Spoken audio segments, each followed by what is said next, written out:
Olá, pessoal, tudo bem com vocês? Eu sou a Patrícia Salvaia, do Instituto ABC Dalma, e hoje eu estou aqui para conversar com o professor João Cesar Coutinho. Seja bem-vindo, João. Muito obrigado por ter aceitado o convite. Obrigado, Paty. Eu que agradeço por estar aqui, podendo falar um pouquinho mais sobre o nosso trabalho juntos, né? Legal. A gente se conheceu por sincronicidade, coincidência, por sorte, por Coincidência destino. não existe. Sincronicidade, gosto dessa palavra. A gente se conheceu por sincronicidade, né? A oportunidade apareceu, deu dar o curso de psicologia arquetípica nesse semestre, né? Uhum. E aí, quando a gente teve aquele nosso primeiro encontro, bate-papo, e aí eu percebi essa vivacidade, essa alegria, como diria Hillman, né? O Instituto é realmente almado, né? É cheio de alma, é animado. Então, eu pude perceber isso e foi muito prazeroso começar a fazer parte dessa história, né? E está sendo muito gostoso desenvolver projetos juntos, né? Com certeza, A gente com começou o certeza. bate-papo hoje pensando na entrevista e já pensamos numa outra ideia, né, João? Já. Que agora, por enquanto, é segredo. É segredo. Borbulhamos de ideias, nós dois. Uhum. O bom é que eu borbulho de ideias e você tem como botá-las em prática, porque essa parte me falta. Legal, a gente se complementa, isso é muito bom. E a ideia Verdade. é sempre trazer Jung e a psicologia analítica mais próximo das pessoas, né? A gente sabe Sim. que não é uma teoria fácil de compreender, não basta a leitura, precisa ter ali um psicopompo, né? Precisa ter ali alguém que faça essa função transcendente. Sim.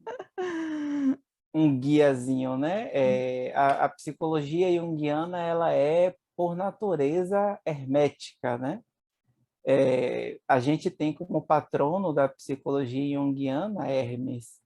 Então, a gente tem essa questão do hermetismo. Jung tinha um hábito muito agradável para uns, desagradável para outros, de escrever para ele mesmo. Uhum. Então, isso torna a leitura dele um pouco difícil, porque ele se torna hermético.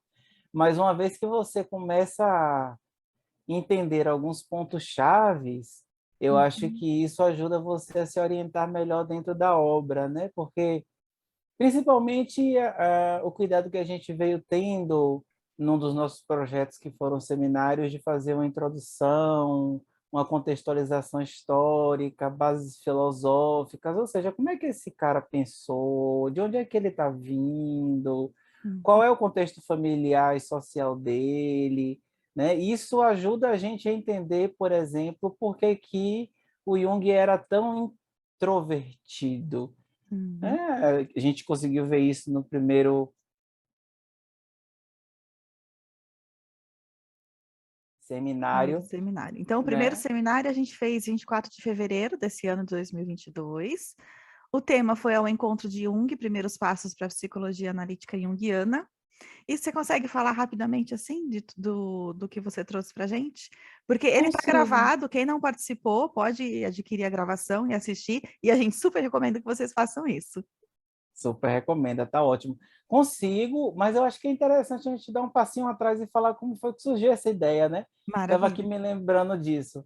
É, naquele espírito da animação de quando eu lhe conheci e fiquei borbulhando de ideias, eu vi a possibilidade de fazer algo que foi desenvolvido dentro da própria história da psicologia analítica, por assim dizer, né? Que é conhecido por todos nós como os seminários gieranos, né? Os encontros gieranos. Então, aconteciam na Ascona, uma parte da Suíça, e que eles começaram em 1933, justamente porque a dona da casa que sediava o encontro, ela tinha interesse pela psicologia de Jung e queria ouvir Jung. Então, vamos dizer assim, a motivação anímica, a alma que trouxe o Era-nos a nascer foi a psicologia analítica. Depois, o encontro se propôs a ser multitrans, interdisciplinar, plural. Então, você tem estudiosos das religiões, sociologia, simbologia, psicologia, psicanálise, todos ali em diálogo, né? Porque se a gente for olhar o nome que foi dado, Erano, significa uma mesa de refeição ou uma refeição que é compartilhada por todos, sem que necessariamente o anfitrião ceda o alimento. Então, cada um contribui com a sua comida, cada um leva uma parte daquilo que quer alimentar os outros. Então, isso é muito interessante. E aí eu pensei, né, poxa, por que não começar com um mini Eranos, né? Um ciclo de seminários onde a gente pudesse levar um pouco desse alimento junguiano para as pessoas de forma introdutória, né? Por isso que são primeiros passos assim que a gente está dando nesses seminários. Por que não fazer isso nesse espaço que eu percebi que já tem essa vivacidade, essa energia produtiva que é o Instituto ABC da Alma, né? Não é à toa que eu acho que foi muito feliz a escolha que você fez de colocar a alma no nome do instituto, porque tem tudo a ver, tem alma, né? Então, a ideia foi essa. E aí nós pensamos nesse primeiro ciclo de seminários, né? Como você falou, a gente teve nosso primeiro encontro no dia 24 de fevereiro, e nós tivemos já o segundo encontro em 17 de março, o terceiro em 7 de abril, o outro nós vamos ter agora, dia 28 de abril, e vamos encerrar com o quinto encontro ainda no dia 19 de maio. Mas voltando à questão que você falou, né, o que é que a gente tratou rapidamente no nosso primeiro encontro, que a gente deu o nome, né, de Ao Encontro de Jung, Primeiros Passos para a Psicologia Analítica Junguiana. Sim, muito brevemente eu posso dizer que a gente trabalhou exatamente aquela ideia que eu trouxe mais cedo do como é que a gente pode ter chaves para compreender o pensamento de Jung. Então, eu trouxe para a gente poder discutir uma parte da biografia do Jung, onde ele nasceu, como era a estrutura familiar, o que é que ele passou. Então, a gente foi muito na parte autobiográfica aqui, entre aspas, no Memórias, Sonhos e Reflexões, porque a gente sabe, né? Para quem não sabe, vou dizer agora, o Memórias, Sonhos e Reflexões não foi escrito pelo próprio Jung, né? Ele foi ditado por Jung, que já estava sem condições de escrever para a Aniela e a Fé, mas os protocolos para a edição do Memórias, Sonhos e Reflexões está prestes a ser publicado, então nós saberemos em breve o que Jung realmente disse. Uhum. Então Porque a gente sabe que foram feitos muitos cortes, né? Muitos cortes, muitas adaptações, né? Vamos dizer assim, tirar a parte feia da história da Como é que psicologia Tony Wolff não analítica. aparece, né? Não Em aparece Memórias.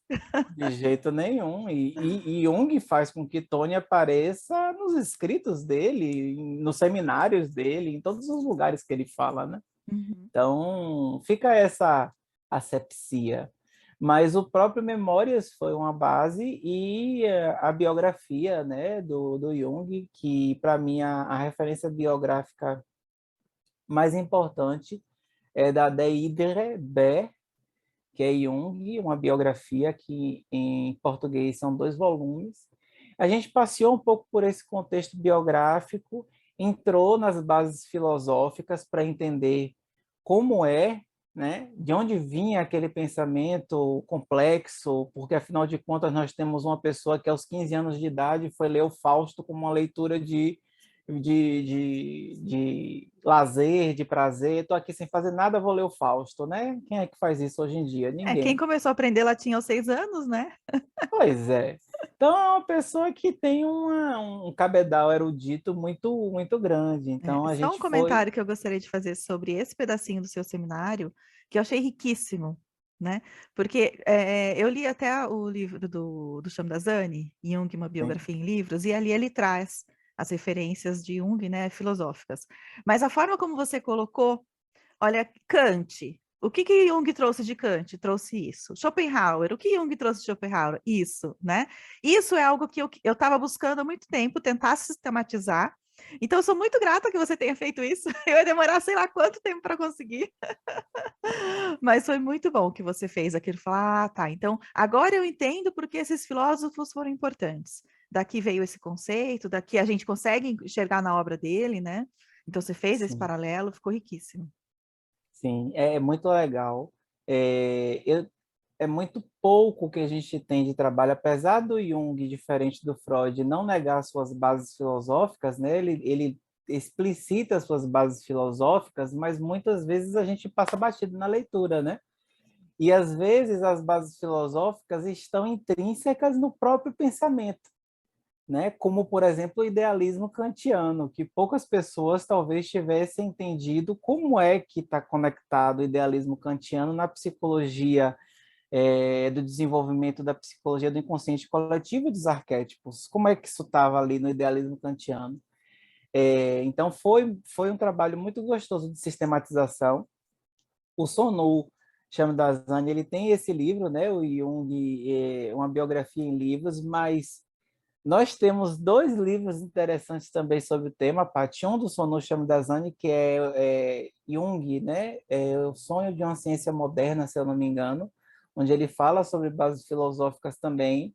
E tem um livro muito pouco conhecido da Marilyn Nagy, que fala bases filosóficas da psicologia junguiana, Que né? legal, que legal. É, e recentemente foi lançado o Pensamento Alemão do Século XX, que tem um artigo, um capítulo dedicado todo a Jung. Eu fiquei É surpreso mesmo? De quando... quem que é esse livro? me dá um segundo que ele está aqui atrás de mim. Ou não está mais, já sumiu. Ah, mas depois a gente coloca nas A referências. gente coloca nas referências. Os meus livros, eles têm vida própria. Eles, eles saem do lugar e não voltam. Mas ele foi recém-editado, ele foi recém-lançado, e é muito rico, porque você tem um pensamento alemão do século XX, então você tem Heidegger, você tem filósofos, e aí quando eu fui, falei, eu comprei porque me interessa a base filosófica, né? Quando eu falei Jung, encontrar Jung num livro assim gratuitamente é uma surpresa para nós, né? Fora do contexto junguiano, Sim. principalmente. É uma valorização muito boa.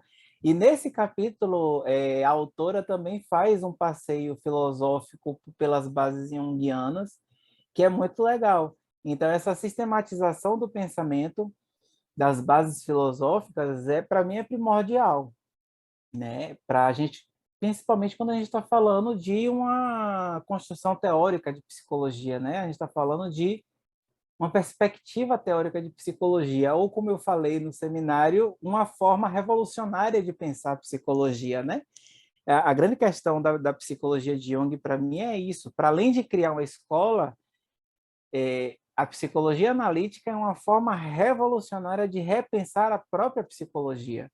Então, dando continuidade ao nosso seminário nesse primeiro momento, depois das bases filosóficas, onde a gente entra o que é a psicologia analítica, a gente vê justamente que a psicologia analítica tem esse caráter revolucionário de questionar a própria psicologia enquanto ciência, enquanto base de conhecimento sobre o ser humano, né?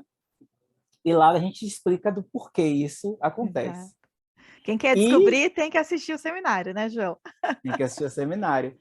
Para além disso, também deixar uma pimentinha aí para poder, quem quiser, a gente para um pouquinho no que é a psicologia analítica para distinguir a psicologia analítica da psicanálise, né? Muito se fala, Ah, sensacional também. Outro ponto alto do seminário. muito se fala recentemente, né? Um psicanalista youtuber muito famoso, que eu não vou citar nomes para não ser processado, ainda trouxe a ideia do Jung como um discípulo, né? Depois ele fez um vídeo se desculpando e voltando atrás e falando que não, existe um pensamento muito próprio e autônomo do Jung, mas, bom, o que interessa é que a gente trouxe isso no nosso seminário, né? Jung tinha uma psicologia toda construída antes de conhecer Freud. Jung já tinha o conceito de consciente coletivo, Jung já tinha o conceito de complexos, que ele trabalhava com Bloiler, Jung já tinha o conceito do entendimento do que era consciência. Então, Jung já tinha uma base da filosofia do inconsciente, que está lá no seminário, que o próprio Freud provavelmente tinha, mas não aceitou falar sobre, né? É Uhum. como se ele tivesse sacado a teoria do inconsciente do bolso dele. Mas não, os filósofos já falavam disso um século antes, né? Uhum. Então, com esse nome, né? Psicologia do inconsciente, filosofia do inconsciente, né? Sim. Então, essas diferenças entre a psicanálise e a psicologia analítica são muito interessantes. O Então, tá Chandazani lá. traz isso no livro, né? Eu acho que é o Hartmann ou algum outro que dividia o inconsciente em 6 partes. E uma Sim, delas já era o coletivo, isso. né? Então, tem É o muita von coisa aí, Hartmann. né? É o Hartmann. É o von Hartmann, Então, que nesse é... trecho, você faz assim, essa é a diferença. Freud pensa assim e Jung assim, né? Você traz ali, acho que 7 diferenças entre a psicanálise e a psicologia analítica, se não me engano, que é muito Foram seis rico ou também, sete. né? Que é muito Isso. rico também para a gente entender, né? A diferença entre eles. E Jung foi muito mais um colaborador do que um discípulo, né, João? Sim, sim. E Jung viu, assim, Freud viu, né? Isso é uma questão biográfica que está cada vez mais saindo, né? Freud, ele nunca se pretendeu cientista ou acadêmico, né? Freud, ele era muito poético, ele... Não vamos nos esquecer que Freud ganhou o Prêmio Nobel de Literatura, né? Então, ele escreveu sobre, ele era muito bom na escrita, mas Jung era muito bom na sistematização do pensamento e na produção do conhecimento com bases científicas. Então, Freud se encantou por isso no sentido de tentar sistematizar a psicanálise ou tentar dar um tipo de base científica à psicanálise. Muito depois da briga com Jung, quer dizer, da separação do Jung, é que Freud vai abrir mão e dizer que a psicanálise não se pretende ciência e nunca se pretendeu e nunca se pretenderá, né, ciência. Então, ele abriu mão dessa parte, mas o Jung era...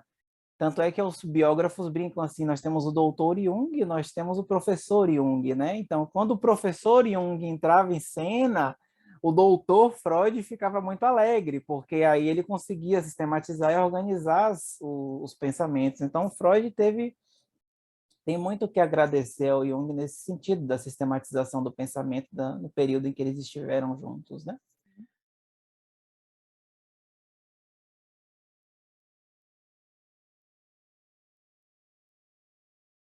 E aí depois a gente fez o seminário 2, que foi Escolas ou Ondas, a psicologia analítica pós-Jung, que foi maravilhoso também, né? Sim, que é uma outra polêmica, né? O que é que a gente está vivendo hoje no mundo junguiano? A gente está vivendo escola desenvolvimentista, escola arquetípica, escola clássica. Nós somos junguianos, nós somos pós-junguianos, nós somos neo-junguianos. O que é que nós estamos vivendo nesse movimento internacional e nacional, né? Então, nesse seminário, nesse segundo seminário, a gente se propôs a discutir justamente essas terminologias e a entender onde é que a gente localiza o Jung e os que vieram depois dele dentro dessas perspectivas de desenvolvimento. Então, a gente necessariamente precisa negar, a gente discutiu muito isso, né? Quando a gente fala pós-junguiano, a gente precisa entender que o pós significa que a gente ultrapassou, né? A gente faz uma discussão sobre isso, até fazendo um paralelo com a pós-modernidade, né? E a crítica que os sociólogos fazem a ela. Nós estamos numa pós-modernidade ou nós estaríamos numa hipermodernidade? Os sociólogos se perguntam. Porque nós não ultrapassamos a modernidade, nós vivemos as características da modernidade de forma cronificada. E aí, um analista junguiano se faz essa pergunta, né? Nós podemos dizer que nós ultrapassamos o Jung? Então, nós não teríamos necessidade de dizer pós-junguianos, porque nós não precisamos mais do Jung. E se nós falamos que nós precisamos do Jung, nós não podemos dizer que nós somos pós. Então, o que somos nós? Foi a partir daí que a gente começou a ter uma ideia que é proposta, começa a ser proposta agora, na terceira onda do movimento, né? De pensar o movimento junguiano como uma série de ondas, que Jung teria sido o primeiro, Uhum. depois a gente teria entrado com Hillman, e agora a gente está... o Hillman com a psicologia arquetípica, que hoje está bem difundida, mas é super complexa de ser entendida, e agora a gente tem despontando a psicologia como disciplina da interioridade do Wolfgang Jägerich, como terceira onda, né? Que é ainda mais complexa do que a do Hillman, né? Então, assim, é um trabalho super difícil a gente tentar entender essa diferenciação. Uhum. E também a convocação, né, que o Stefano Carpani faz a gente de nós sermos os neo-jungianos, os novos jungianos. Neo vem, né, do grego novo, né? Uhum.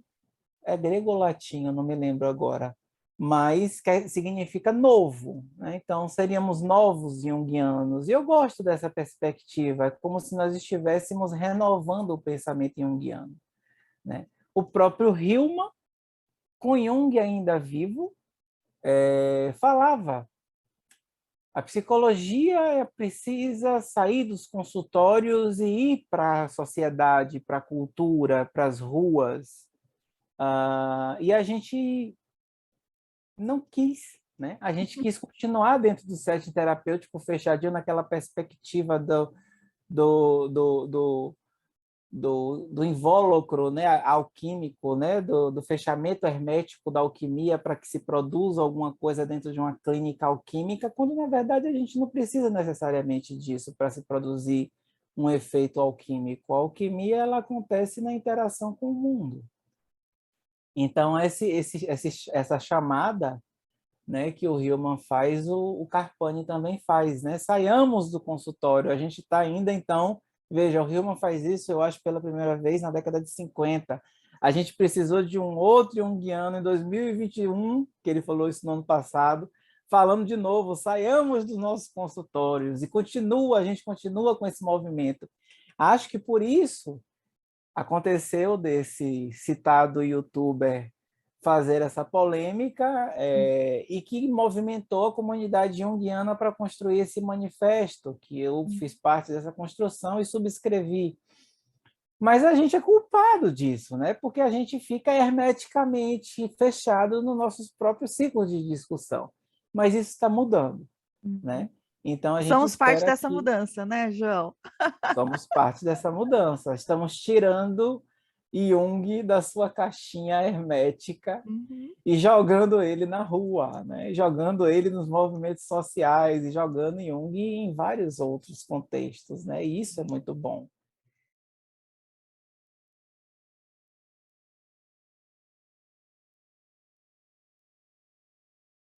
É E aí foi possível o tema do entender? terceiro, não foi? Jung, cultura e sociedade, em que termos podemos pensar hoje? Foi isso que Exatamente. te motivou a desenvolver esse seminário?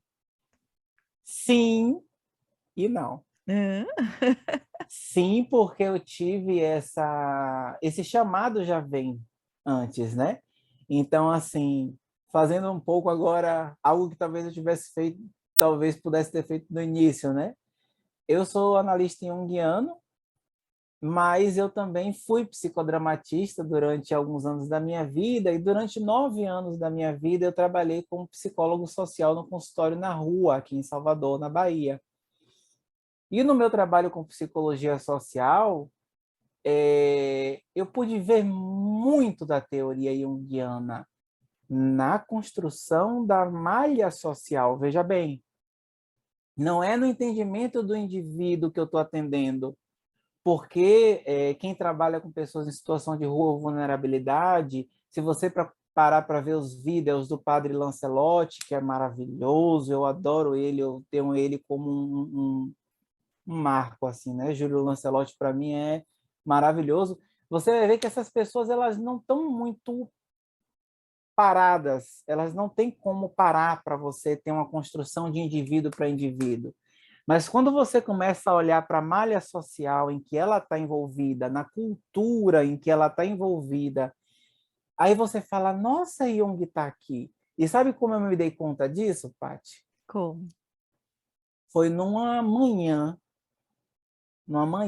era 7h30 da manhã, que a gente começava nosso trabalho muito cedo, às vezes, e aqui em Salvador a gente tem um lugar chamado Baixa do Fiscal. A Baixa do Fiscal, ela fica no subúrbio ferroviário, e os usuários ficam embaixo da ponte numa linha férrea. A Baixa do Fiscal, eles mesmos diziam que era o lugar, era o último lugar onde o usuário terminava.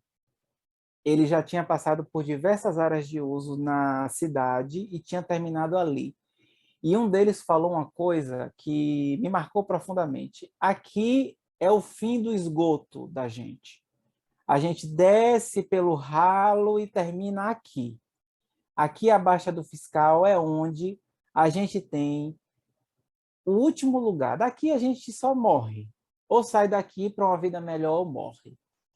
Nós acompanhamos saídas e nós acompanhamos mortes. E aí eu falei assim, gente, a Baixa do Fiscal é a sombra de Salvador. E é altamente populosa.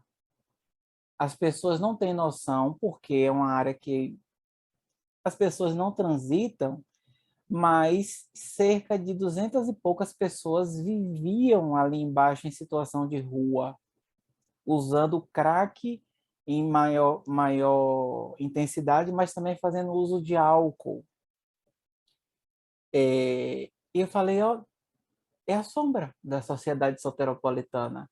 Porque aqui em Salvador a gente ainda tem um outro detalhe que junguianamente é muito interessante, Paty. A gente tem a cidade alta e a cidade baixa. Então, o distrito de Itapajipe fica na cidade baixa. A Baixa do Fiscal, baixa novamente, fica na cidade baixa. E eles ficam embaixo do viaduto. Então, quando eu me dei conta disso, eu falei, nossa, aqui é a sombra de Salvador, né? Tudo aquilo que é negado, tudo aquilo que a gente não quer ver nos corredores das elites, corredor da Vitória, na Barra, né? Na Graça, que são bairros nobres aqui de Salvador, estão lá na Baixa do Fiscal. Mas a sombra ela sempre tem um jeito de romper. É. E a gente não viu isso antes, não ouviu o Jungiano aqui antes, e agora a gente está tendo uma explosão de violência na Barra, na Graça e no Corredor da Vitória.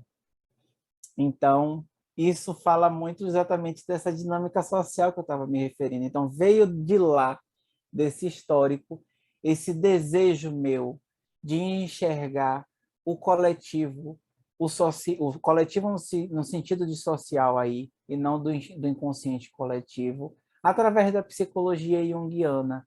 E aí eu falei assim, poxa, que é uma coisa que alguns junguianos se perguntam muito, né? A gente precisa sair do pensamento junguiano para poder pensar o social de uma forma junguiana e aí ir falando, colocando nomezinhos junguianos ali. Não, a gente tem uma forma de pensar o social através de pensadores e construtores junguianos. O movimento que a gente tem muito aqui, né, questionador disso, é muito partido do Marcos Quintais, né, lá do Rio de Janeiro, e ele fala muito isso, e eu acho que isso é muito importante da gente pensar. Tem um pensamento político, social, cultural, em movimento, aí é que está a questão, principalmente no pensamento junguiano internacional, que a gente precisa trazer para cá. Então, agora a gente está começando a movimentar, e por isso que a ideia foi de trazer para os seminários, que a gente pudesse trazer também para esse eixo Salvador-São Paulo que nós estamos construindo, né? Uma psicologia social junguiana, porque é uma coisa que eu chamava a psicologia que eu tentava construir, e eu fiquei muito irritado quando eu vi que o Carpani falou primeiro que eu, em 2021. Ele falou, a Jungian Psychosociology, né? Jungian Psychosociology. Eu não sou muito bom em inglês, mas eu falei que seria uma psicossociologia junguiana. Aí eu falei, pare, quem disse isso fui eu alguns anos atrás, mas eu Não não, escreveu. não escrevi e não tive aqui na Bahia esse acolhimento que eu estou tendo no Instituto do ABC da Alma para falar desses temas, né? Então Uhum. agora a gente está podendo, e agora estão borbulhando, a gente está fazendo parte desse movimento em que a gente tem aí o coletivo As Teses falando sobre a psique neoliberal, a gente tem um movimento todo que a gente está construindo junto sobre o falar do social, né? Então, o terceiro seminário teve essa ideia de introduzir as pessoas já familiarizadas agora que a gente tinha passado pelos seminários da psicologia analítica a um pensamento mais social, mais cultural, mais ligado ao que a gente está vivendo hoje, uma crise sociopolítica nacional e internacional, né? E a gente não pode simplesmente Exatamente.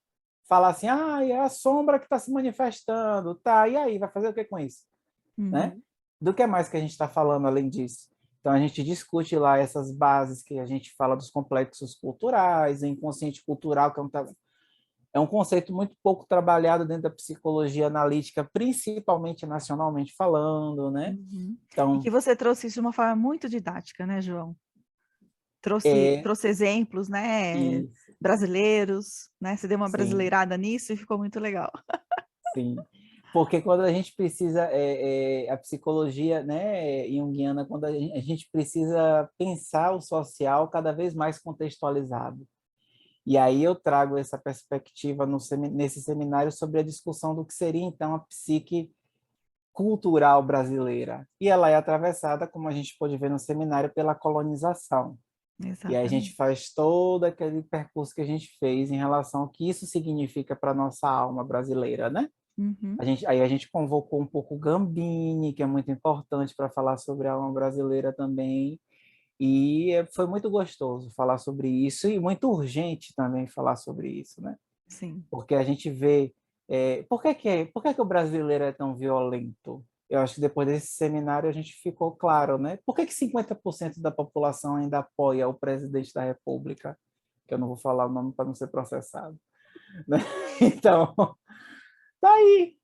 A gente tem na psicologia junguiana, no inconsciente cultural, nos complexos culturais, na nossa psique cultural, uma explicação do porquê. Exatamente. Ficou muito bem explicado, ficou excelente.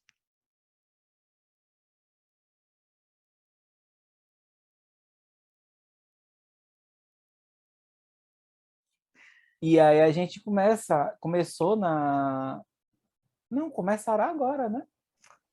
Os temas O, especiais? os temas especiais, né? Nós Sim. começaremos agora, né? O Então, próximo é agora, quinta-feira, que você vai falar de gênero e sexualidade. exatamente, que aí a gente teve uma ideia, né? Depois de fazer esse passeio, né? De quem é Jung, o que é psicologia analítica, e de situar a psicologia analítica no cenário internacional e nacional hoje, nessa questão de ondas ou escolas, e de colocar Jung de volta na cultura e na sociedade, que não se enganem, esse projeto não é meu, esse é um projeto que vem sido trazido pelo Hillman, né? Uhum. É, quando a gente for falar, acho que hoje a gente vai falar daqui a pouquinho sobre o curso de psicologia arquetípica, Uhum. o Hillman propõe que a psicologia analítica volte para a cultura, que a psicologia analítica volte para a sociedade, para a política. O Andrew Samuels faz esse movimento naquela é uma trilogia, entre aspas, que ele não escreveu com essa ideia de trilogia, mas tem esse tom, né? Que é a política no divã, a psique plural, e um terceiro livro que eu esqueci agora, onde ele fala sobre a psique política. E Maravilha. ali ele desenvolve um novo conceito de gênero, um novo conceito de sexualidade, um novo conceito de cultura. Então, tem esse movimento acontecendo internacionalmente, a gente não abraça isso aqui no Brasil, né? Por que será? Tá lá Tá no lá no seminário. seminário passado.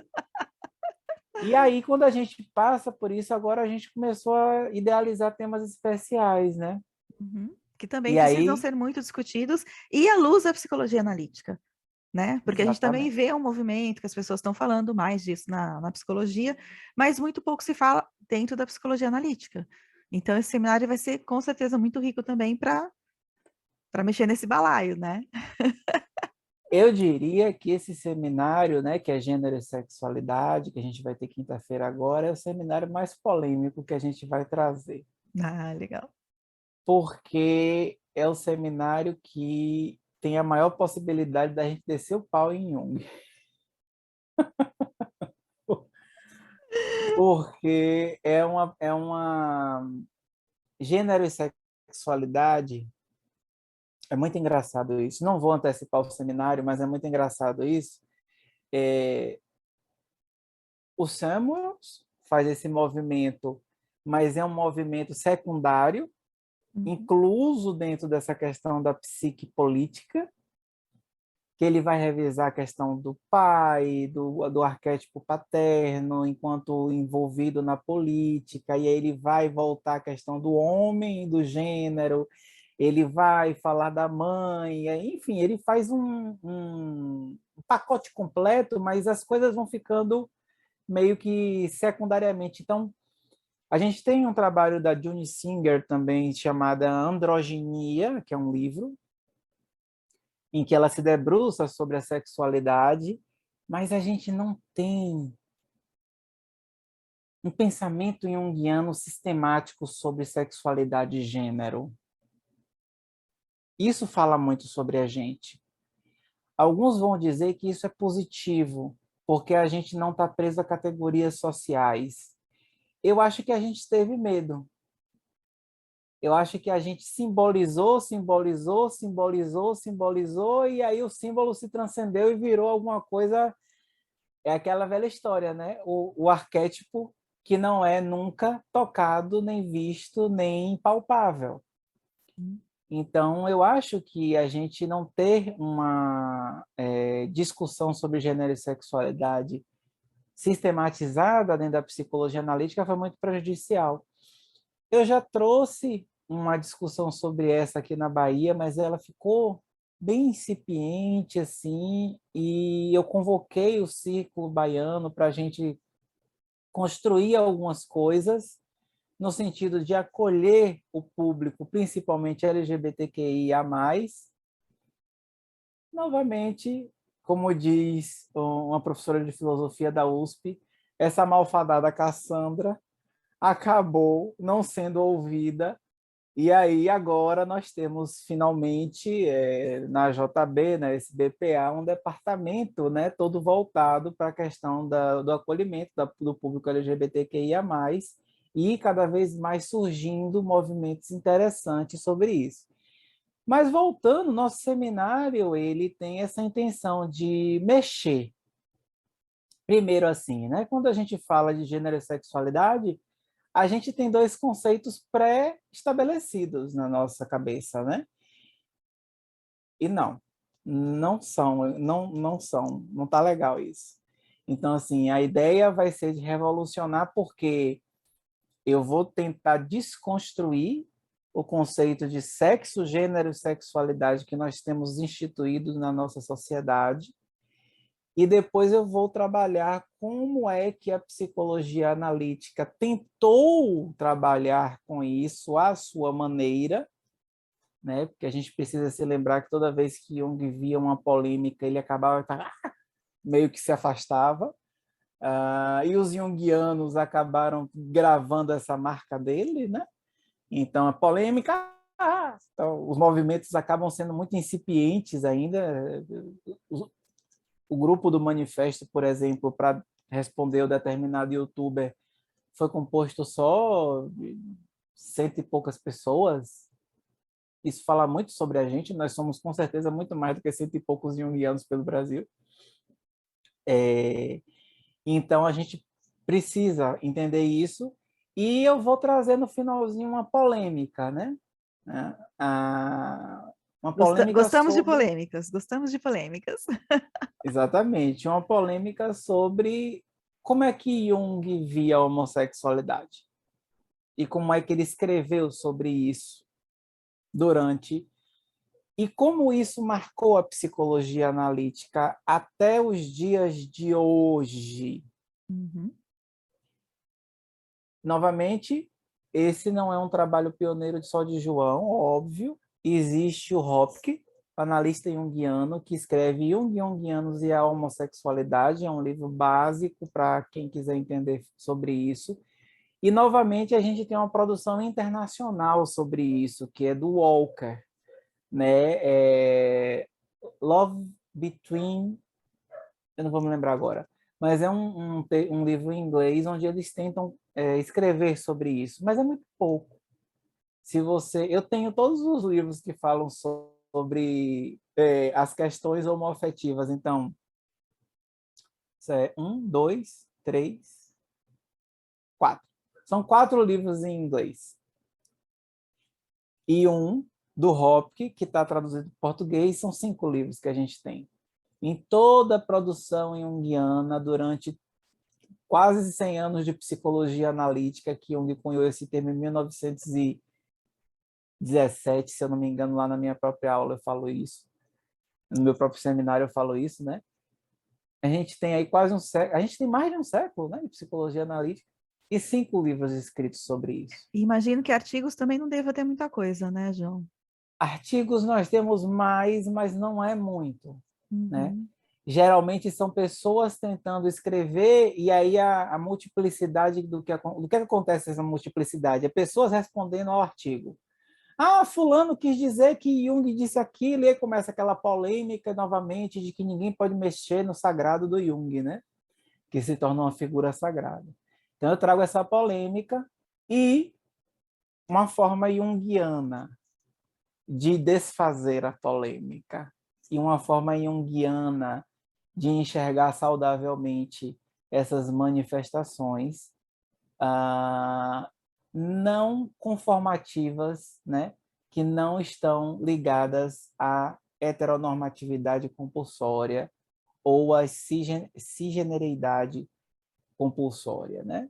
Então, a gente tem aí, só para não deixar passar em branco as nuvens, a gente tem uma sociedade heteronormativa e cisnormativa, né? Então, os saberes acabam também fazendo um tipo de prejuízo, né? Um tipo de construção preconceituosa para o público LGBT. Não vamos nos esquecer que só a partir de 2012 é que o CFP faz um movimento de despatologização das identidades trans. Nós estamos falando de 10 anos atrás. Isso é muito pouco para uma profissão que foi estabelecida no Brasil em 1963. Então, a gente se engaja muito pouco, né, nessas questões. Paralelo, Então, João. Para o CFP fazer isso, ele usou como base algo internacional? Tipo, viu movimentos internacionais e seguiu? Como que foi? Porque no Brasil demorou, mas acho que no mundo demorou também, né? Paty, eu não fiz essa pesquisa, eu não fiz essa analogia. Eu me lembro, na época do julgamento sobre a união homoafetiva do STF em 2011, que a OPA, que é a Organização Pan-Americana de Psicologia, alguma coisa assim, já tinha escrito um manifesto contra a patologização das identidades LGBT. Isso naquela casa 2010, 2011. Né? Então, a gente tem um movimento internacional anterior ao do CFP. Né?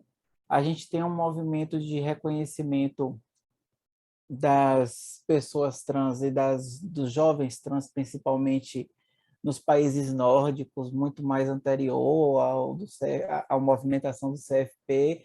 Então, eu acho que, eventualmente, o CFP deve ter visto esse movimento e, óbvio, né? Não tinha como a gente falar sobre aquela questão em 1994, a gente despatologizar a homossexualidade, né? Que o CFP lança uma resolução depois da despatologização do CID, e também não tentar entrar nesse tipo de diálogo de despatologização, muito embora a gente ainda tenha uma patologização das disforias de gênero no DSM-5, né? DSM-5, que é o manual mais atual que a gente tem do diagnóstico, que é internacional, não Tá é para o sair o CID, 6 agora, né? Acho que esse ano sai o 6. Eu estou escutando comentários. já vai sair o 6? Eu estou escutando comentários que sim. É, porque eu sei que está para sair, já saiu, mas está para ser publicado aqui no Brasil o CID-11, né?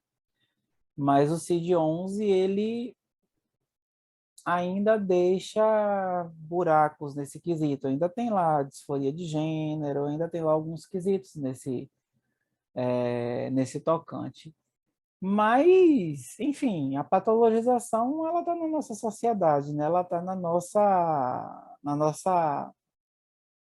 alma ocidental, diria o Hillman. Eu me lembro Então, de uma muçulmana, acho que da Arábia Saudita, que ela fez uma pergunta, né? O que que é mais importante, a lei ou a cultura, né? E ela fala a cultura, porque no meu país, por lei, a mulher pode dirigir. Mas olha o que acontece quando uma mulher dirige, né? sim, Então, a existe aí cultura uma é mais, distância ainda, né? a cultura é mais importante. E as leis acabam traduzindo a cultura, né?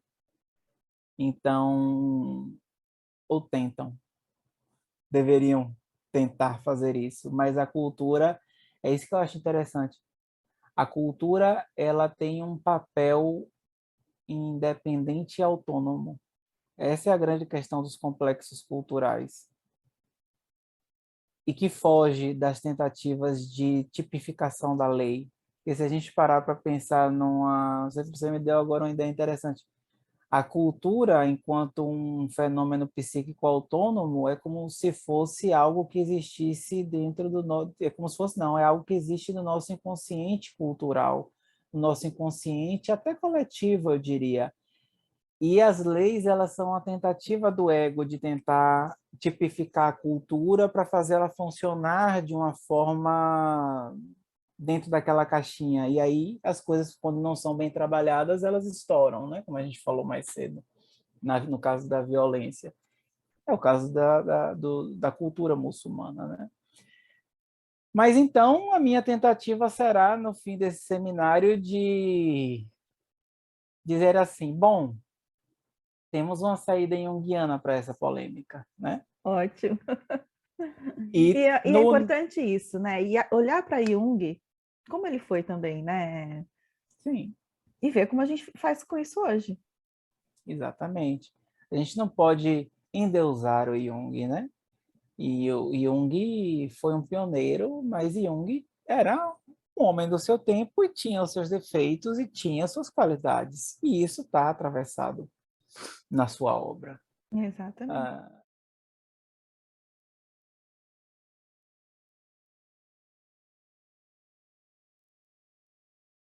e que isso vai tocar também o nosso seminário, nosso último seminário do primeiro ciclo, né, que é dia 19 de maio, com o Temas Especiais 2, que é raça e etnia, Exatamente. porque a gente vai falar sobre a perspectiva de raça e etnia pelo viés dos complexos culturais, novamente, né? E esse é um terreno bem movediço dentro da psicologia analítica, tão movediço quanto a questão do nazismo, porque nós temos marcadamente um pensamento eurocêntrico na psicologia analítica e, portanto, um pensamento que pode ser considerado racista em uma certa medida.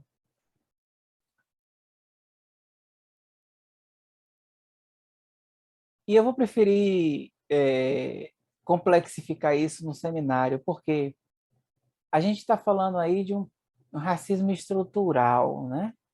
E não de um racismo pessoal. Então, Jung não era pessoalmente racista.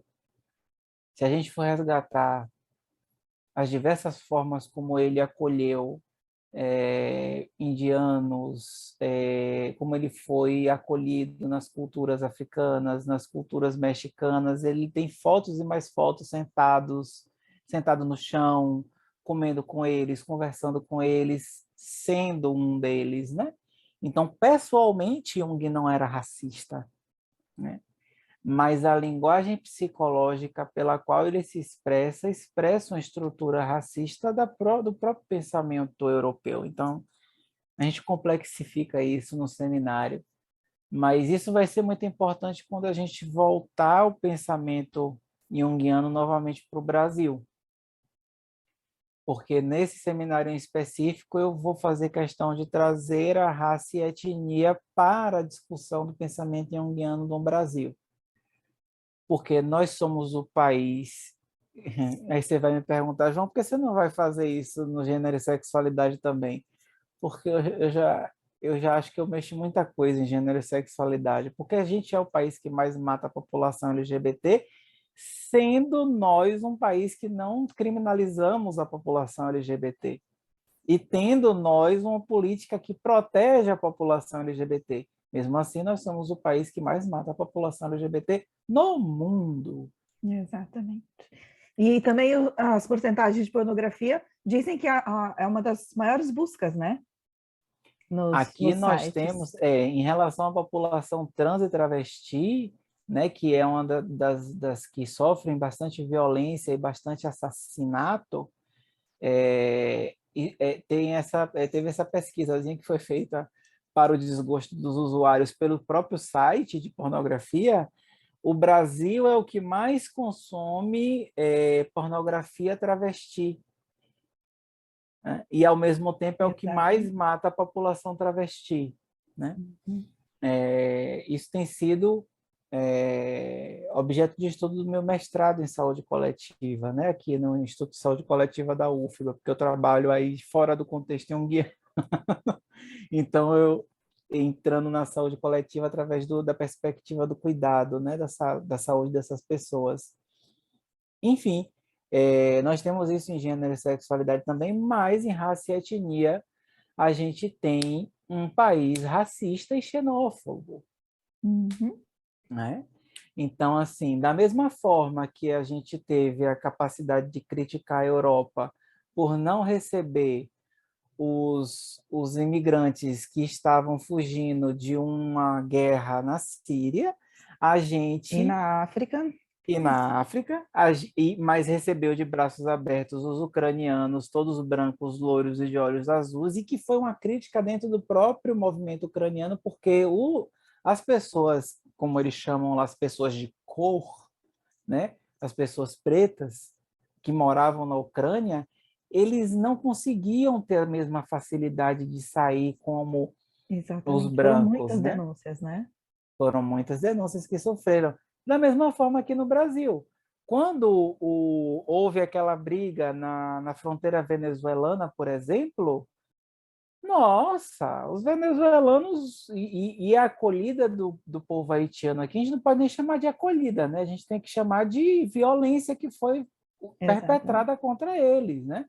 Até hoje eles são humilhados nos subempregos e humilhados dentro de uma condição de existir, de trabalhar terrível. As pessoas falam que o brasileiro é acolhedor, que ele trata muito bem o estrangeiro. Ele trata bem o estrangeiro que ele acha que é melhor que ele, o europeu branco de olhos azuis. Mas vai ver como o brasileiro trata o venezuelano, o haitiano, né? Exatamente. Outros, E de que outros países teve, aqui. e que teve um movimento muito grande do brasileiro em relação ao acolhimento dos ucranianos também na guerra, né? Tem uma comunidade ucraniana aqui no Brasil. Mas, além dessa comunidade, houve um movimento de acolhimento desse povo branco. Então, venham, venham, venham todos, sabe? Uhum, exatamente. Agora nós somos acolhedores. Mas essa é uma falácia que Lilia Schwartz vai destruir, né? É uma fantasia, ela vai dizer, de que o brasileiro é acolhedor, alegre e carinhoso. Não é, o brasileiro é violento. E a grande questão é essa, então trazer um pouco isso, né? E aí a gente vai pensar novamente nesse seminário sobre a colonização, porque é impossível falar sobre raça e etnia e não falar sobre a colonização. Exatamente. Se a gente não for na raiz, a gente nunca vai entender o porquê, né?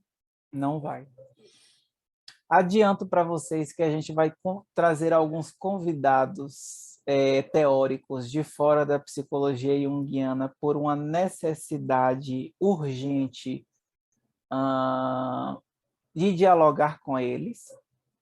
Eu vou trazer o Gambini, que dialoga sobre a alma indígena, né? O Gambini tem 2 livros, um muito lindo e um muito pesado.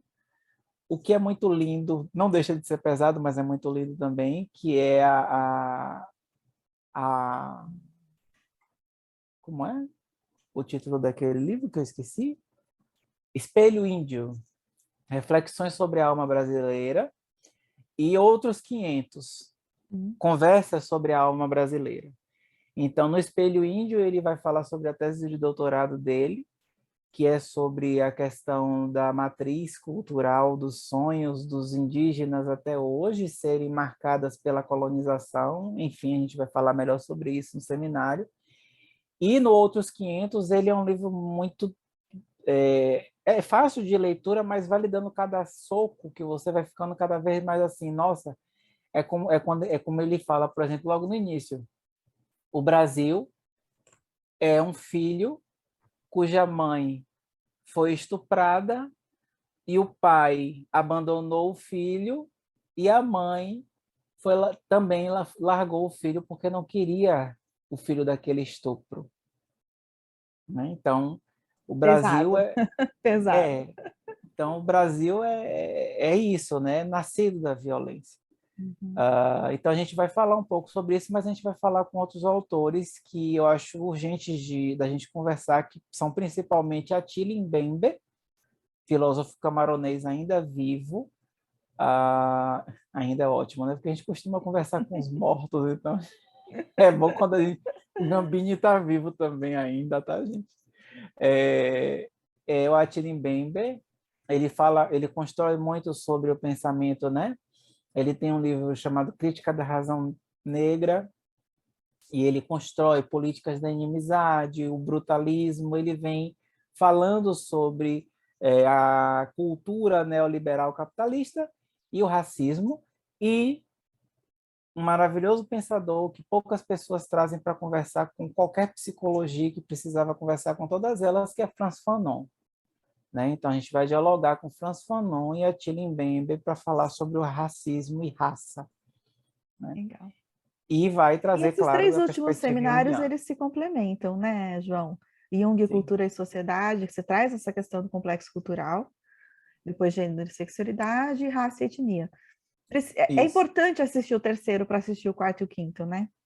Sim, vai dar a base para você entender, né, do que a gente está falando em relação a complexo cultural, inconsciente cultural e essa psique política, né, que a gente está vivendo. Uhum, exatamente. Bom, esses são os 5 desse semestre, né? Que a gente, como Isso, você falou, a gente tem mais um agora semana e depois 19 de maio. Mas nós já temos os temas para o semestre seguinte. temos.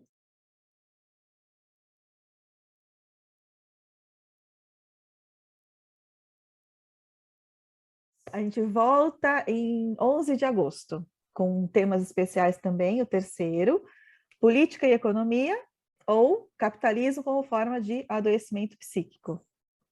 Exatamente. Política e economia ou do capitalismo como forma de adoecimento psíquico. Que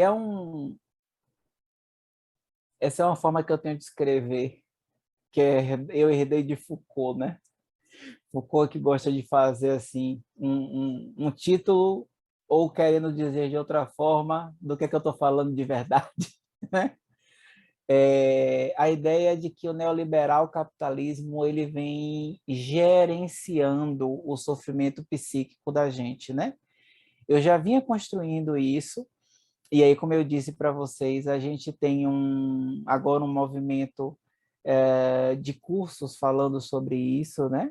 No Aesteses. Eles fizeram um primeiro encontro bem breve, que se chamou Parésia, que falava sobre o falar verdadeiro justamente de Michel Foucault, e onde eles resgataram um pouco desse neoliberalismo como adoecedor e agora eles estão fazendo um curso excelente sobre a psique neoliberal, né? E o que é que a gente está sendo moldado.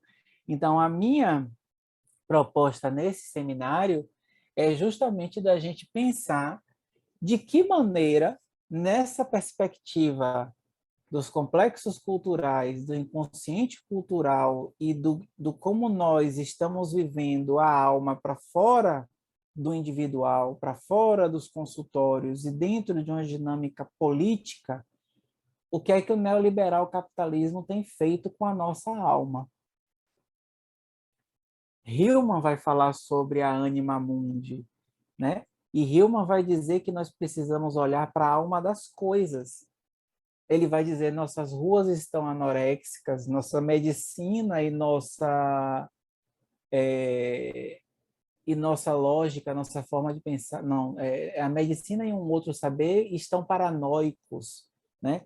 A medicina e a economia estão paranoicas, né? Então nós precisamos perceber que a alma das coisas ela também está adoecida, mas não é aí que está, não é um também. A alma das coisas está na nossa alma. Nós somos a mesma alma.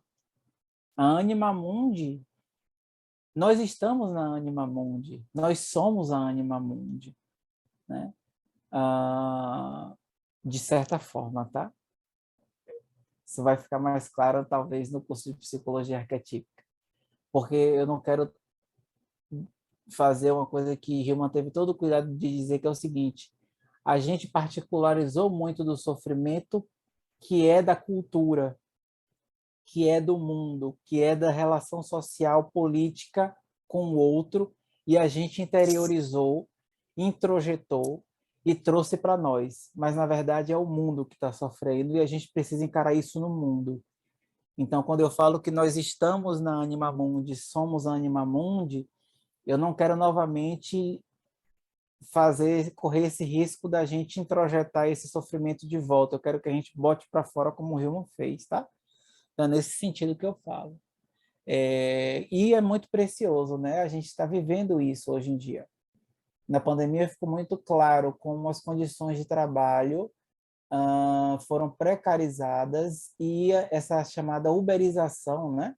Da, da, da, da, dos meios de trabalho, onde a gente tem entregadores trabalhando 22 horas por dia, quase, e ganhando menos de R$ 900 no mês. Então, a gente tem aí, enfim, uma série de desigualdades para a gente falar, né? Exato.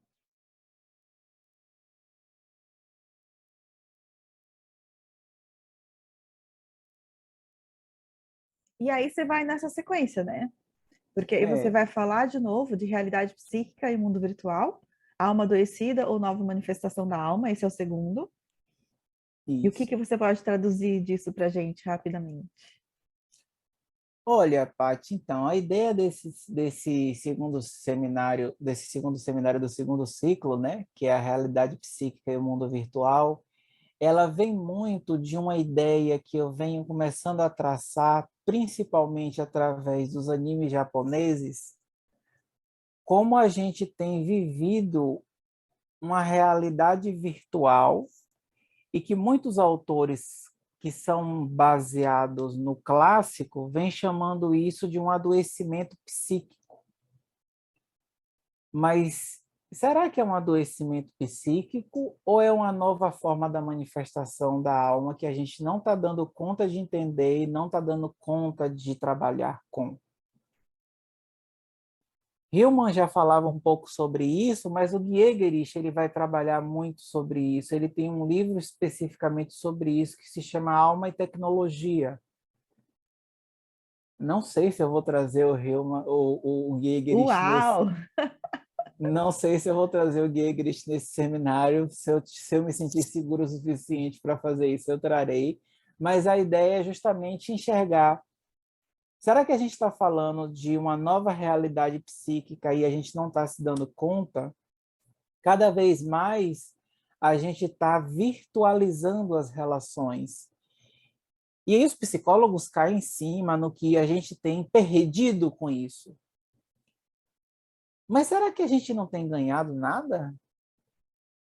Será que a alma não está falando de alguma outra coisa e a gente não está dando olho, não está dando ouvidos, nem está olhando para o que é que ela está falando, né?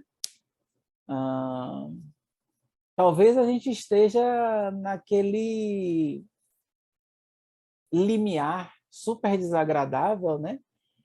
Que os nossos pais e avós estavam em relação à globalização, por exemplo, né? E a metodologias diferentes de entendimento de mundo e de ensino, de pedagogia, e isso está mudando. Então, a gente Porque são precisa... coisas que não tem volta. Você pode protestar o quanto você quiser, né? A gente tem que Exatamente, aprender a viver com isso e da melhor forma, né? exatamente. Exatamente, e a gente não pode necessariamente patologizar tudo só porque a gente não concorda ou porque a gente não consegue lidar com aquilo, né? Que eu acho que tem sido muito um movimento reativo da psicologia. Ai, meu Deus, eu não queria falar isso. Mas o Giegerich, ele vai falar justamente que a psicologia está onde a alma já não está mais. Olha E que é esse o interessante. resgate que a gente precisa fazer. E esse é o resgate que ele tenta fazer.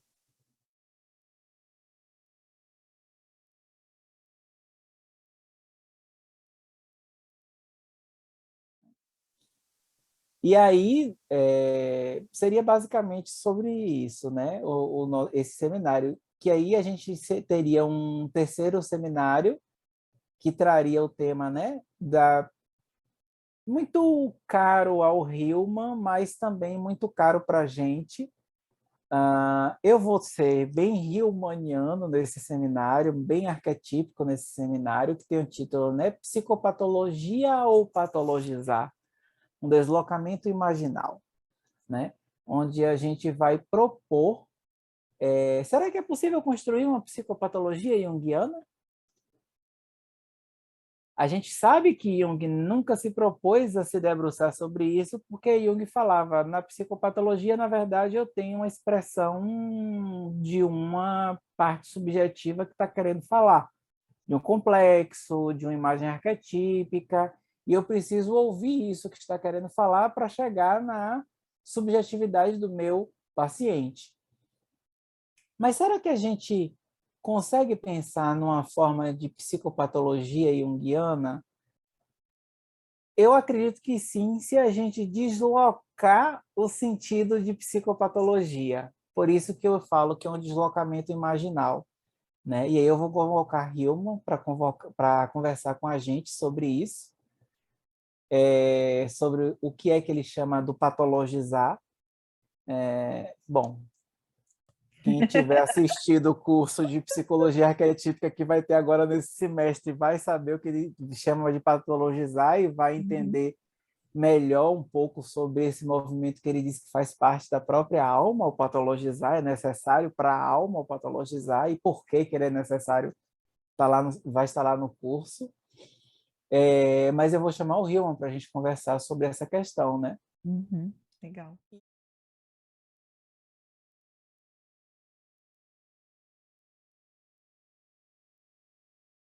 E a gente vai terminar com o último seminário em 10 de novembro, né? Que é a alma e a anima mundi, o sentido entre a alma do mundo e o mundo sem alma. E, Maravilhoso. Eu a, adorei o título. e aí eu vou novamente convocar o Hillman para que a gente possa. E aí eu vou invariavelmente, com todo o meu cuidado e o meu medo, também convocar o Giegerich para a gente discutir um pouco sobre o que a gente tem chamado de desencanto do mundo, né? O desencantamento do mundo, que vem sendo tema de muitas psicologias, inclusive da psicologia junguiana, né? O homem desencantado, isso vem sendo trazido pelo próprio Jung nas suas obras. O Giegerich vai falar, ora, mas o desencantamento faz parte do movimento da alma. E aí ele vai colocar em xeque a necessidade da gente ter um mundo encantado. Olha que interessante. Mas a ideia é justamente que a gente possa dialogar um pouco melhor, mais profundamente, sobre essa perspectiva de alma, Uhum. anima mundi, né? Eu vou resgatar da aula de psicologia arquetípica os conceitos de alma e anima mundi, nessa ideia do que é que eu posso chamar de alma e por que ela é diferente da anima mundi, e como é que eu posso entender a alma do mundo, que é a anima mundi, e sua relação com o que a gente está chamando de um mundo sem alma. Um mundo sem alma não é um mundo desencantado.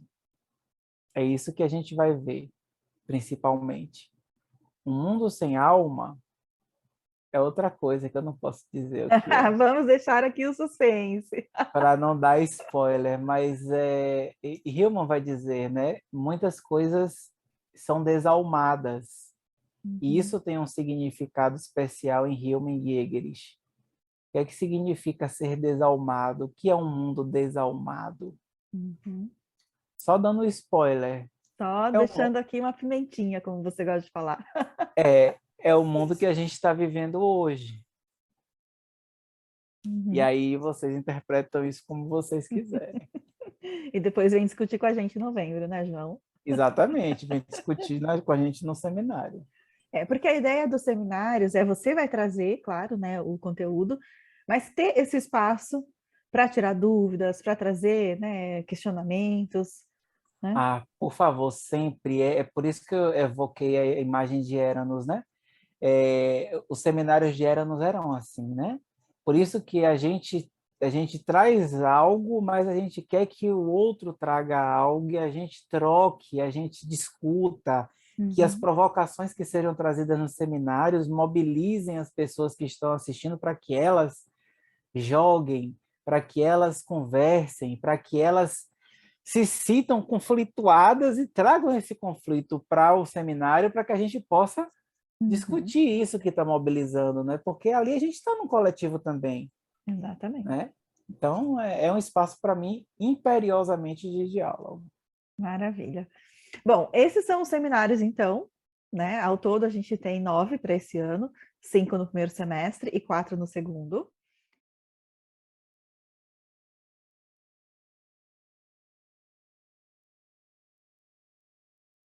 E agora vamos falar do nosso queridinho curso de Psicologia Arquetípica, que começa agora dia 7 de maio. Só ver se eu não errei a data, mas é isso mesmo, 7 de 7 de maio. maio. Que você está adorando preparar. Então, Patrícia fez algo inovador, né? Quando eu cheguei aqui, eu cheguei no Instituto ABC da Alma para dar aula de psicologia arquetípica. E aí eu falei recentemente para a Patrícia, eu falei, Patrícia, você já reparou que quase nenhum instituto junguiano no Brasil dá aula escrita em psicologia arquetípica ou introdução à psicologia arquetípica? Não é à toa que isso acontece. Está sendo extremamente desafiador construir essa aula, porque o Hillman detesta, odeia, tem um ódio do fundo da alma dele de qualquer tipo de sistematização do pensamento. Então, você tentar sistematizar, vai ser tentar dar uma forma, definir uma imagem que, por natureza, para Hillman, não pode ser definida.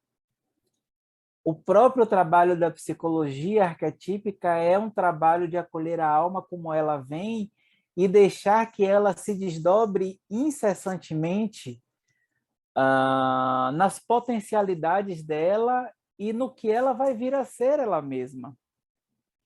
Então, quando você para cortar a imagem e colocar na aula, eu estou fazendo um movimento contra psicologia arquetípica. Isso vai precisar ficar muito claro.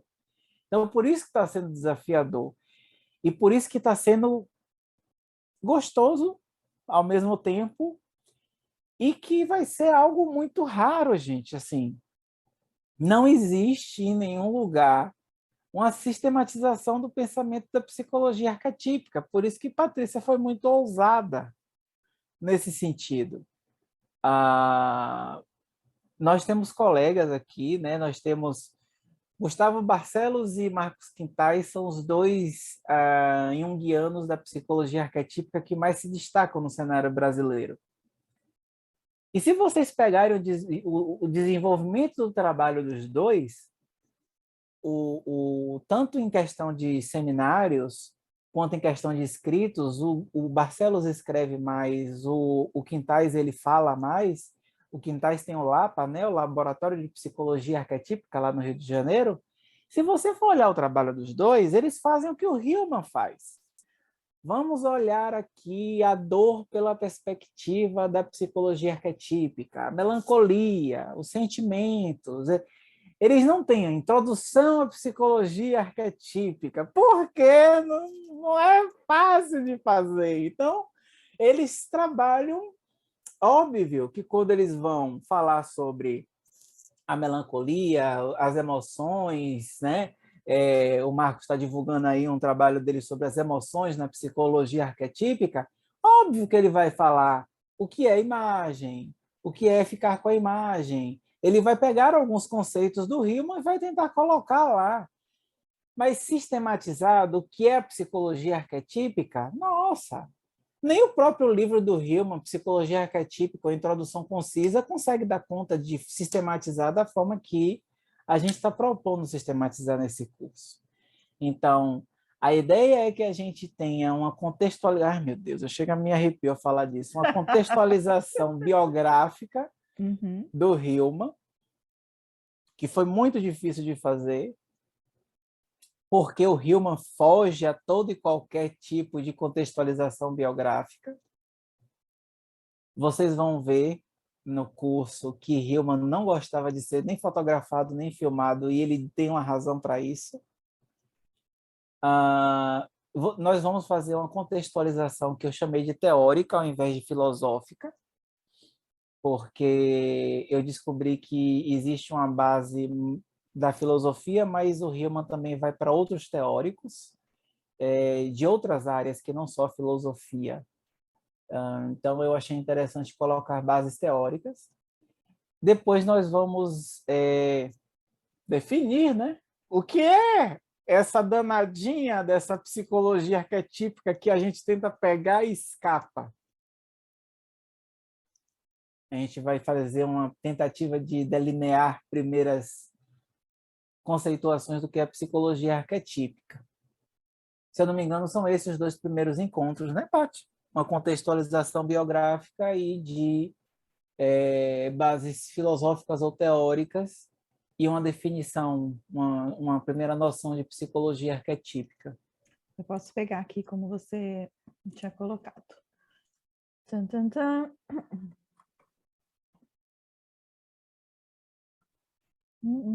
Aqui, no primeiro módulo, será abordada a contextualização da psicologia arquetípica dentro da psicologia analítica de Jung, a biografia de Hillman, fundador dessa psicologia, e as bases filosóficas. E no segundo módulo... Quer falar? No segundo... Leia aí para mim, por favor. No segundo módulo, serão abordados os principais conceitos da psicologia arquetípica e suas possíveis aplicações: clínica, cultura, política, sociedade, relacionamentos humanos, por exemplo. Muita ênfase no... Leia aí de novo, só para as pessoas terem noção. No segundo módulo, serão abordados os principais conceitos da psicologia arquetípica e suas possíveis aplicações. Ponto. Espera aí. Muito pouco ênfase nesse início e bastante nesse seguinte, que vai ser o quê? Clínica, cultura, política, sociedade e relacionamentos humanos. Porque justamente, finalmente, aí eu vou conseguir fazer o trabalho do Hillman, né? Eu vou fazer uma conceitualização básica, que não dá para a gente navegar pelo Hillman sem entender alguns conceitos do tipo imagem, alma, patologizar, cultivo da alma, ficar com a imagem. E eu vou fazer isso de uma maneira bem vivencial. Então, quem tiver no curso já sabe que vai participar. Se não tiver voluntárias ou voluntários na hora, eu vou escolher um voluntário ou uma voluntária para participar, porque precisa ser vivencial. Essa é uma característica da psicologia arquetípica, gente. Vocês precisam entender e vocês vão entender quando vocês tiverem o curso, que é a ideia da psicologia arquetípica é valorizar a experiência vivida. Então, a gente vai ter muito disso do vivencial, mas eu vou dar uma ênfase muito pequena nessa conceituação, porque aí a gente vai começar a passar para como eu posso ver isso no ser humano, na clínica, na cultura, na sociedade, na política e nas relações humanas, principalmente, muito menos na clínica. Porque a psicologia arquetípica ela faz esse movimento de deslocamento da clínica para fora. Lembra que a gente falou mais cedo, né? Então, a gente vai olhar muito para a cultura, a gente vai olhar muito para a sociedade, a gente vai olhar muito para as relações humanas. E sim, a gente vai olhar para a clínica no sentido de redefinir a própria clínica. Porque se a psicologia junguiana, a psicologia analítica, ela vem para ser algo que vai redefinir a própria psicologia, a psicologia arquetípica quer redefinir a psicologia analítica. E, por isso, ela quer redefinir o que é a clínica, o que é o consultório, o que é o setting terapêutico. Tudo isso é redefinido, né, pela psicologia arquetípica do Hillman, que Legal. estaria, então, nesse nosso segundo módulo. E a ideia, João, foi, eu sei que é um grande desafio e eu sempre vou te agradecer por ter aceitado o desafio, mas porque, assim, fica muito assim, então tem, tanto que o nome inicial era Psicologia Analítica Arquetípica, e você falou, Paty, não, não é Psicologia Analítica Arquetípica, é Psicologia Arquetípica. Então, para mim e para muitas pessoas, existe aí, mas o que é exatamente a psicologia arquetípica? Quem foi Hillman? E por que que ele se diferenciou de Jung, né? Então, como você falou, as pessoas vão falar de psicologia arquetípica já lá na frente. Então, a psicologia arquetípica na dor, não, mas vamos voltar um pouquinho para trás, vamos entender por que que ela surgiu, né? E É excelente esse movimento. O problema é que o próprio Hillman fez questão de ser um fantasma durante sua trajetória. Ele mesmo é uma imagem, ele é inapreensível, ele é fugidio, ele é escorregadio, sabe? Então é difícil, mas eu entendo, faz parte. Vai ser muito importante, por exemplo, para as pessoas entenderem por que que Hillman se destaca dentro da psicologia arquetípica, apesar da psicologia arquetípica não ter sido desenvolvida só pelo Hillman. exatamente. Ele é hoje o nome mais conhecido, né? Mas não foi o único. Não foi o único e não foi ele que criou sozinho um movimento. Uhum. Ele é o nome mais conhecido porque, como disse um dos que também é relativamente conhecido, Rafael Lopes Pedraza, o Hillman ficou lá com os escritos dele, enquanto eu fiquei aqui tratando da inércia. Ele brinca numa das entrevistas que ele faz. Ele era venezuelano, né? Então ele gostava muito de trabalhar com uma outra perspectiva que eu vou apresentar lá no curso. Que eu vou Uhum. ter esse cuidado. Eu fiz essa contextualização aí, de contextualizar a psicologia arquetípica dentro da psicologia analítica, como ela sai, como ela surge enquanto movimento, para depois a gente entrar no Hillman e nessa... É como tentar pegar água. Adoro. Você sai molhado, mas você não consegue nunca chegar com a água no lugar. Uhum. E vai ser uma riqueza, né, João? Vai ser incrível. Vai ser super rico. Uhum. Quero dizer a vocês que vai ser super denso também, por isso eu quero que vocês estejam bastante participativos e participativas, Uhum. né? Então, assim, eu espero um público que interaja comigo, porque é isso que a gente quer na psicologia arquetípica, é vivência, experiência, né? E às vezes é isso que provoca a gente. Então, tem uma passagem, por exemplo, do Hillman, quando o Hillman estava lá, foi convidado Paty até conhece essa passagem. Ele foi convidado para falar para um círculo de psiquiatras, psicanalistas, analistas junguianos, sobre um determinado sonho que o paciente teve. O paciente tinha sonhado com a cobra. E aí Hillman começou a falar da imagem da cobra e como ele foi trabalhando, e a cobra isso, e a cobra aquilo, e foi se criando cada vez mais um incômodo na plateia, um incômodo silencioso na plateia, um incômodo cada vez maior, tenso, e até que um médico, um psiquiatra, provavelmente freudiano, se levanta e fala, mas pelo amor de Deus, obviamente nós estamos falando nós estamos aqui dizendo algo sobre o falo. E aí Hillman se coloca na beira do, Do como é o púlpito. nome? Do púlpito e fala: você acaba de matar a cobra! É tipo isso que a gente precisa entender, né? A gente precisa falar sobre a cobra e não transformar ela num falo. Então, quando vocês estiverem ouvindo as coisas e as coisas pipocarem dentro da cabeça de vocês e essa tensão começar a crescer dentro de vocês, botem para fora para que a gente não mate a cobra, né? E a gente continue com ela. Exato. E é importante falar que eu conheço essa história porque o João contou essa história durante um encontro de supervisão. O João, além de psicólogo e professor, ele também dá supervisões. E ele tem alguns grupos, né, João? Quer falar um pouquinho e fazer um convite? Pode ser. Atualmente eu estou com 2 grupos de supervisão, um na terça, de 14 às 16, e um na quarta, de 18 às 20. Os grupos de supervisão, eles são sempre de 2 horas semanais. A gente tem um encontro por semana, né? Então, fecha aí umas 8 horas por mês, né? O investimento atualmente está de R$ 150 por pessoa, mas como eu já estou com esse preço desde 2021, talvez eu faça um pequeno ajuste, mas nada terrível.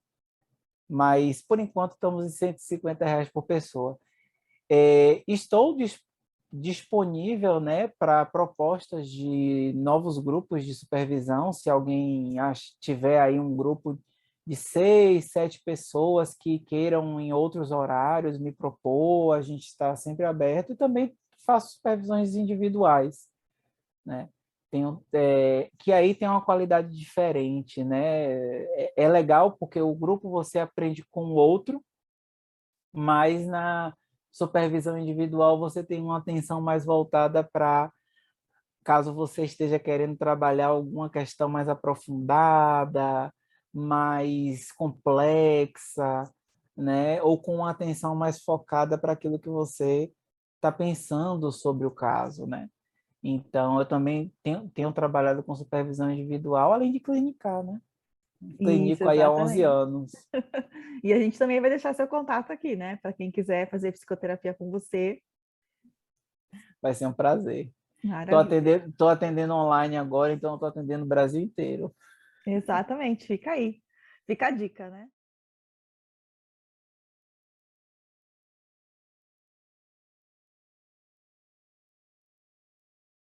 E para fechar com chave de ouro esse nosso bate-papo, Hum, vamos deixar aqui uma pimenta sobre o mini curso que você está pensando, desenvolvendo para o próximo semestre, que eu adorei o tema. só baiano para falar que vai deixar uma pimentinha.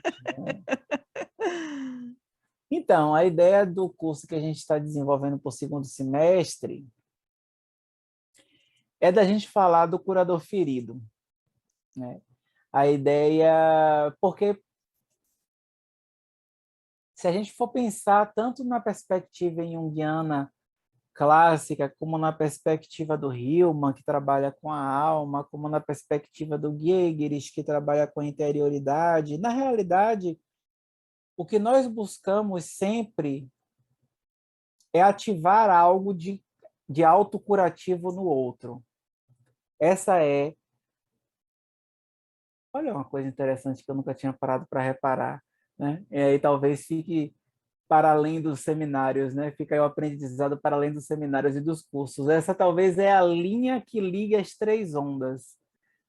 Tanto Jung quanto Hillman quanto Gygeres, tanto a psicologia clássica junguiana como a arquetípica, como a disciplina da interioridade, elas querem evocar no outro algo que se autocura. É a perspectiva da alma como curadora de si mesma. Isso vem desde Jung, Hillman não abandona isso, Gygeres também não. As formas de abordar é que mudam. Então, o curador ferido, reparem que eu não estou falando do arquétipo e eu não vou falar do arquétipo, vou falar da imagem do curador ferido, né? Que fique claro aqui, vocês vão entender por quê no curso da psicologia arquetípica e do curador ferido. A imagem do curador ferido, ela continua sendo essa. Nós, enquanto analistas, temos algum tipo de experiência com as próprias profundezas, diria Hillman, com as próprias feridas da alma, diria Jung, ou com a própria lógica de funcionamento e de entendimento da alma sobre si mesma, diria o Gygeres. E é isso que nos capacitaria, de alguma forma, caminhar lado a lado com a pessoa que nós estamos acompanhando na clínica e que, por isso, vai direcionar algo que eu tenho chamado, é algo meu, que eu estou desenvolvendo, que eu não queria trazer ainda, mas vou trazer, com todos os riscos que eu corro ao trazer, a uma clínica do cuidado. Por que uma clínica do cuidado, João? Patrícia já ouviu isso também na supervisão. Eu deixo muito claro quando a gente está supervisionando os casos clínicos. Nós não ajudamos ninguém. Nossa profissão não faz nada por nós mesmos. Nós não fazemos nada pela pessoa. Teve um caso muito engraçado, num dos grupos de supervisão, que o rapaz falou assim: mas eu resolvi trabalhar com ela, a insegurança dela. Eu falei: você resolveu? Você não tem que trabalhar nada dela. Ela que tem que trabalhar. Então, a gente... aí eu vou evocar o Gambini. A gente é sempre meio. O Gambini fala que entre as duas pessoas tem um terreno fértil. E nesse terreno fértil as sementes são plantadas e a gente vai colher algo bonito ou não, mas a gente vai colher algo que precisa ser colhido, né? Então, nesse sentido do cultivo, ele vai muito por um lado do Hillman, mas aí a gente para pensar, ora, se eu não posso ajudar, se eu não vou fazer nada, se eu não vou apoiar, porque também apoio não é algo que eu acho que a gente tenha. Imagina se você é visto como um muleta pelo seu paciente. Você nunca vai ele nunca vai ter alta, né? Ele vai virar dependente da terapeuta ou do terapeuta. Uhum. Então, o que a gente pode fazer é cuidar. E aí eu vou introduzir o que é que eu estou chamando de cuidado. Então, a gente vai fazer uma genealogia do cuidado. A gente vai passear um pouquinho nos gregos, cuidado de si. A gente vai voltar um pouquinho no Foucault, quando ele fala do cuidado de si. A gente vem aqui para a saúde coletiva. O Aires fala da noção de cuidado na saúde coletiva e ele tem uma forma de entendimento do cuidado integral da pessoa, o cuidado humanizado, que eu estou importando para a clínica junguiana. E a gente vai falar um pouquinho sobre uma filósofa chamada Anne-Marie Moll, que fala da lógica do cuidado. Esses são, assim, as bases do que eu estou chamando de uma clínica do cuidado. Então, a gente vai falar um pouco sobre o curador ferido, as diversas imagens do curador ferido que nós temos aí. Nós não temos só o Kiron, inclusive eu não gosto do Kiron como a imagem do curador ferido. Se você quiser descobrir por quê, você vai ter que assistir o curso. Eu já sei, gente, eu já sei. E vale a Mas pena descobrir. eu não gosto do Kiron como curador ferido, e aí eu vou trazer, mas eu vou trazê-lo, né, como clássico que todos os junguianos falam, mas eu vou trazer outras imagens, né? Eu vou trazer imagens de Asclépio, eu vou trazer imagens de Omolu, Obaloaê, eu vou trazer imagens do próprio Jesus, né? E algumas outras imagens de curador ferido que nós temos aí na história da humanidade, como imagens, não como arquétipos. E aí, como é que a gente trabalha com isso dentro da clínica, né? Da clínica do cuidado? Essa é mais ou menos a linha de trabalho do curso que ainda não tem nome para o segundo semestre.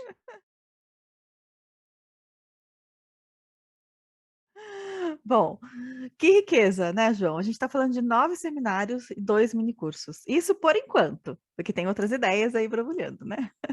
Com certeza. Maravilha. Bom, a gravação ficou bem mais extensa do que a gente estava imaginando, porque quando a gente senta para conversar, a gente não para de falar, né? Característica nossa. É. Mas eu acho que dá para as pessoas que estão assistindo entenderem toda a pesquisa que você faz para produzir esse material, né? Todo o seu comprometimento com os cursos, e que com certeza vai enriquecer demais, não só em termos de conhecimento, mas também nos preparar muito para a prática clínica. Eu acho que isso que você também traz como diferencial, né? Sim. Então, não é só a teoria, mas como que a gente vê isso na vida e como que a gente vê isso na clínica, né? Eu costumo dizer que as pessoas, na supervisão você deve ter notado, né? Mas cadê os conceitos? Cadê a teoria? Não tem na supervisão, porque isso tem que ser um background nosso. Então, essa teoria, tudo isso que a gente vem discutindo nos seminários, nos minicursos, é para que isso fique na nossa caixa de ferramentas, para que isso fique no nosso background, nos nossos óculos, chame como vocês quiserem. Mas isso tem que estar na nossa perspectiva de atuação. Eu não vou sacar o conceito e jogar na pessoa. Olha lá, ali é o complexo X se manifestando. Olha lá, agora tem o ânimos que está falando. Aí a gente cairia na falácia reducionista do Freud, né? E a gente não pode fazer isso. Então a gente tem uma ideia sempre de deixar a alma ser ela do jeito dela. E a gente fica com o nosso background todo aqui biscoitando ali o que é que está acontecendo, entendeu? Até porque na psicologia a gente nunca vai parar de estudar, né? Nunca. Jamais. Legal. E o que a gente está fazendo é trazendo aqui, então, para quem quer realmente continuar se desenvolvendo, uma tremenda oportunidade, né? Você está trazendo aí temas tanto teóricos quanto temas atuais. E fica o convite. Aqui na descrição também vou colocar os links para quem quiser ver os seminários e cursos gravados, para quem quiser adquirir os próximos, né? E também o contato do João, tanto para a psicoterapia quanto para a supervisão, né, João?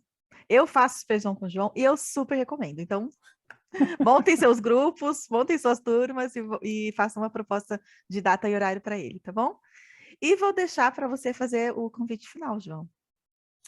Muito obrigado, Paty. Muito obrigado por essa oportunidade. Muito obrigado, né?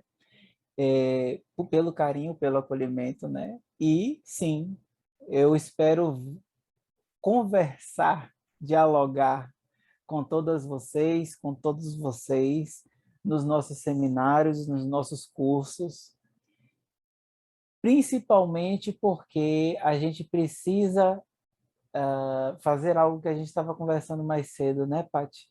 Levar o movimento junguiano para fora das nossas bolinhas junguianas, né? Então, vamos dialogar, vamos levar para frente, vamos levar para o mundo a psicologia junguiana, para que de uma vez por todas se entenda o que é a psicologia junguiana e como ela se desenvolveu e evoluiu até aqui. Então, fica aí o convite para nós conversarmos, tá bom? Maravilha. E eu espero todos vocês online. Um grande beijo.